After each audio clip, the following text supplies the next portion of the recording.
I'm Gordon Wassenar. I'm 67 years old. I was born on this farm. My father, grandfather, and we've all been farmers. I'm getting ready to put in my 52nd corn and soybean crop. I get a thrill out of every year.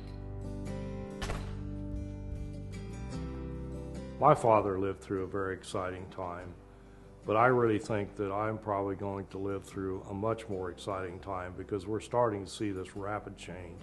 We're looking at the crop growing at a faster rate, so this means that this is freeing up a lot of crop for the ethanols and for the new plastics and all the new things that are coming. So I'm very glad that it's happening in a state like Iowa. We like to say we are an energy state by what we grow. We're growing energy. We definitely, without a doubt, have lowered the soil erosion since we've been to no-till, and that is a very basic part of that is the biotech.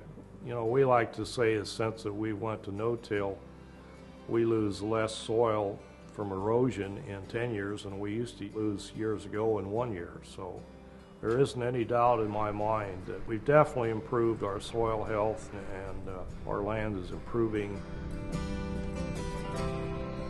Where we went away from the tillage and went to the no-till, we've cut the amount of fuel use dramatically because it's fewer trips over the field. And in the fall, when we were able to plant earlier with the newer genetics, we're harvesting in a much nicer time of the year. We definitely do not spend the amount of gas to dry this crop as we did a number of years ago. It allows us to harvest in much better weather, which means less field loss. So this is my view of modern farming. It's a whole series of things all coming together to make modern agriculture.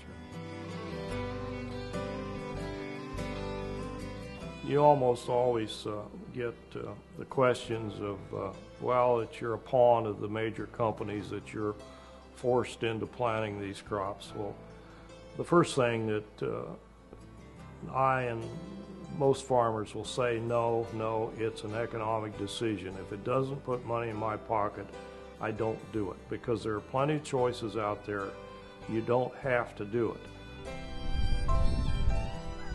But as far as around the world, I think it's an absolute necessity that a lot of places have got to be able to raise more food per acre. Most people in the world, and we have to remember we're a small part of the world, they have to worry about feeding their families and their future generations.